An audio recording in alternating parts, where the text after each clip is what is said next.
Welcome back to this special edition of Hannity. The mainstream media likes to pretend there is no evidence Joe Biden did anything wrong when it comes to Hunter's business deals. But now legal experts are warning that Biden could be in serious trouble. Law professor Jonathan Turley says that if Joe knew his family was engaged in influence peddling, then he is corrupt by definition. And our own Greg Jarrett thinks Biden's misdeeds could even force Joe out of the presidential race.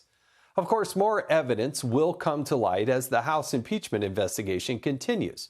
And here now with the latest on that effort is House Oversight Committee Chairman James Comer. Merry Christmas. Thanks for joining us. I want you to know you are my second favorite House Oversight Committee Chairman there's ever been, just so I get that off my chest. The second best one ever. I wish you worked for the Washington Post or something. That'll never happen, but thank you.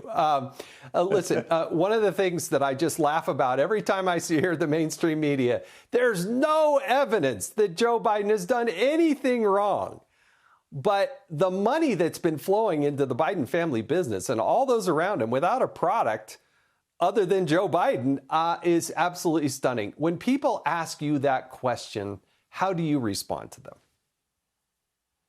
Well, I think most Americans realize that something stinks here. Most Americans realize that we've provided bank statements as hard evidence, statements that show the Bidens have received well over $20 million from our enemies around the world, and they can't answer a simple question. What did you do to receive the money? They also know that Joe Biden stated during the campaign he never met with any of these people who sent his family money, and that he had a wall between the government and his family's shady business schemes. We know now, because of our investigation, that he sent dozens and dozens of emails in a pseudonym to many of these business associates. They won't turn those emails over, as you know, Jason. That's part of the evidence we're continuing to seek to receive through this impeachment inquiry. And we know that he communicated with every single person that he said he never met with that sent his family millions and millions of dollars around the world. So the American people know something stinks here. And that's going to be a problem for Joe Biden moving forward. Not only are his policies a disaster, but the American people think he's a crook. Tell me, go through the list, if you will, just off the top of your head, of documents and things that you're wanting to see that you haven't yet been able to get your hands on. Well, first, right now, I think one of the most important amount of documentation that we need are those pseudonym emails. Remember, no one knew about these pseudonym emails until a few months ago. We found that Joe Biden was using at least 3 fake names on government emails.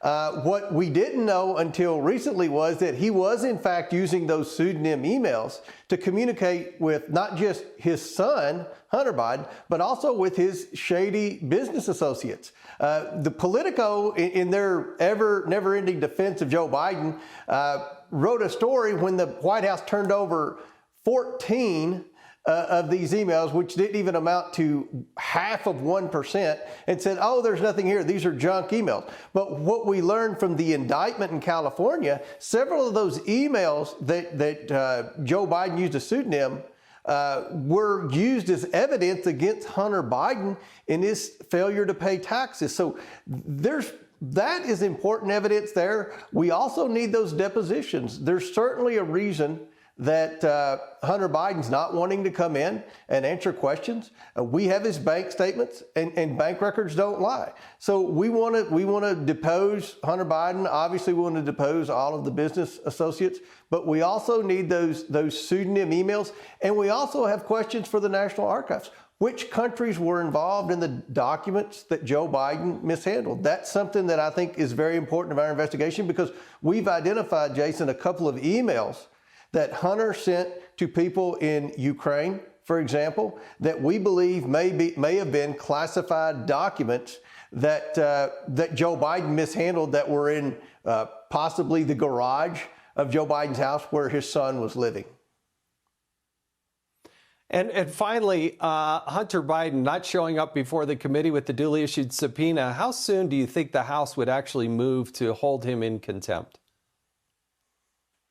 I hope it's as soon as we get back. I mean, I think most of my colleagues will go home. They'll spend time with their family. They'll go to ball games. They'll hopefully go to the grocery store. They'll hear from their constituents. And the constituents want to know what's going on here. They want to know, is our president for sale? Has our president been conspiring with our enemies around the world for millions of dollars that was sent to his family? This isn't normal behavior. And the media can write no evidence all day long. That's not going to change the fact that there's a lot of evidence. There are a lot of questions here that this family has failed to answer. The media, thinks that they can attack me or Jim Jordan and it's going to discredit this investigation. But poll after poll shows a majority of Americans are keeping up with this, and they expect someone to investigate public corruption. They know the FBI has failed to do their job. They know the IRS has failed to do their job.